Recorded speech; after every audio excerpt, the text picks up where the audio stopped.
कहानी सीख जो जीवन बदल दे। एक राजा था जिसका नाम शिवदंत था। उसके जीवन में सभी सुख थे। राज्य का कामकाज भी ऐशो आराम से चल रहा था। राजा के नैतिक गुणों के कारण प्रजा भी बहुत प्रसन्न थी और जिस राज्य में प्रजा खुश रहती है वहाँ की आर्थिक व्यवस्था भी दुरुस्त होती है। इस प्रकार हर क्षेत्र में राज्य का प्रवाह अच्छा था। इतने सुखों के बाद भी राजा दुखी था क्योंकि उसकी कोई संतान नहीं थी।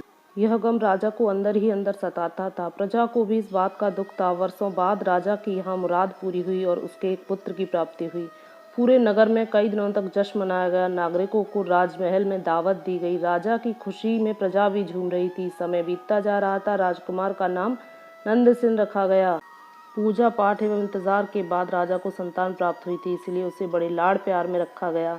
लेकिन अति किसी बात की अच्छी नहीं होती। अधिक लाड़ प्यार ने नंद सिंह को बहुत बिगाड़ दिया। बचपन में तो नंद सिंह की बातें सभी को लुभाती थी, पर बड़े होते वह बातें गलत लगती। नंद सिंह बहुत ज्यादा जिद्दी हो गया। उसके मन में अहंकार आ गया। वह चाहता था कि प्रजा सदैव उसकी जय जयकार करे, उसकी प्रशंसा करे। उसकी बात ना सुनने पर वह शोर मचा देता था। बेचारे सैनिक तो वो पैर कोई जूती समझता था। आए दिन उनका प्रकोप बढ़ रहा था। वो खुद को भगवान के समान पूजना देखना चाहता था। आयु तो कम थी लेकिन अहम कई गुना बढ़ चुका था। नंद सिंह के इस व्यवहार से सभी बहुत दुखी थे।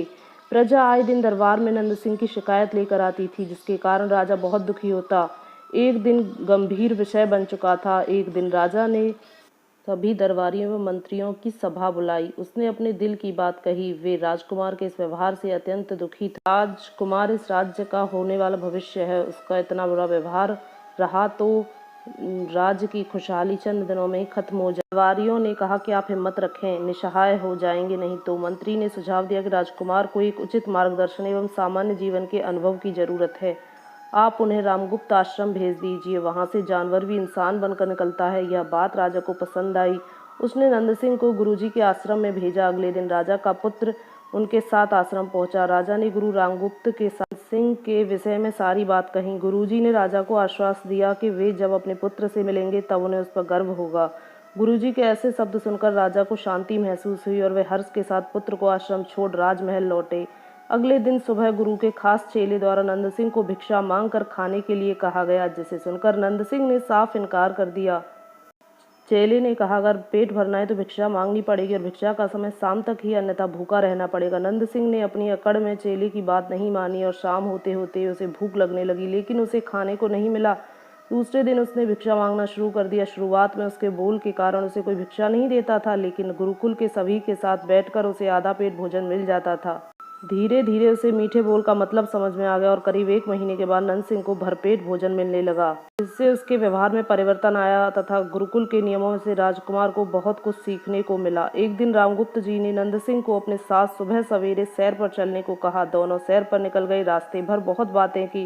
गुरुजी ने नंद सिंह से कहा कि तुम बहुत बुद्धिमान और तुम में बहुत ऊर्जा है, जिसका तुम्हें सही दिशा में उपयोग करना है। दोनों चलते चलते एक सुंदर बाग में पहुंच गए, जहां बहुत सुंदर सुंदर फूल थे, जिसमें बाग महक रहा था। गुरुजी ने नंद सिंह को बाग से पूजा के लिए गुलाब के फूल तोड़ने को कहा। नंद सिंह झट से सुंदर सुंदर गुलाब तोड़ लाया और अपने गुरुजी के सामने रख दिए। अब गुरुजी ने उसे नीम के पत्ते तोड़कर लाने को कहा। नंद सिंह वो भी ले आया। अब गुरुजी ने उसे एक गुलाब सूंघने को दिया और कहा, बताओ कैसा लगता है। नंद सिंह ने गुलाब सूंघा और गुलाब की बहुत तारीफ की। फिर गुरुजी ने नीम के पत्ते चखकर उसके बारे में कहने को कहा। जैसे ही नंद सिंह ने नीम के पत्ते खाए, उसका मुंह कड़वा हो गया और उसने उसकी बहुत निंदा की और यहाँ वहाँ पानी पीने के लिए ढूंढने लगा। नंद सिंह की यह दशा देखकर गुरुजी मुस्कुरा रहे थे। पानी पीने के बाद नंद सिंह को राहत मिली। फिर उसने गुरुजी से हंसने का कारण पूछा। तब गुरुजी ने उससे कहा कि जब तुमने गुलाब का फूल सूंघा तो तुम्हें उसकी खुशबू बहुत अच्छी लगी और तुमने उसकी तारीफ की, लेकिन जब तुमने नीम की पत्तियां खाई तो तुम्हें वो कड़वी लगीं और तुमने उसे थूक दिया और उसकी निंदा भी की। गुरुजी से नंद सिंह को समझाया कि जिस प्रकार तुम्हें जो अच्छा लगता है तुम उसकी तारीफ करते हो, उसी प्रकार प्रजा भी जिसमें गुण होते हैं उसकी प्रशंसा करती है।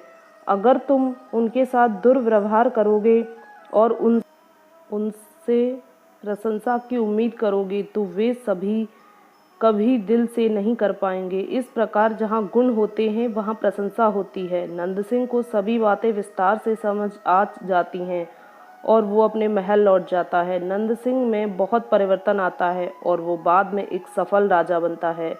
गुरु की सीख ने नंद सिंह का जीवन ही बदल दिया। वो एक क्रूर राजकुमार से एक न्यायप्रिय दयालु राजा बन गया। इस कहानी से हमें यही शिक्षा मिलती है कि हम में गुण होंगे तो लोग हमें हमेशा पसंद करेंगे, लेकिन अगर हम अवगुणी हैं तो हमें प्रशंसा कभी नहीं मिल सकती। आपको ये कहानी कैसी लगी हमें कमेंट बॉक्स में ज़रूर बताएं।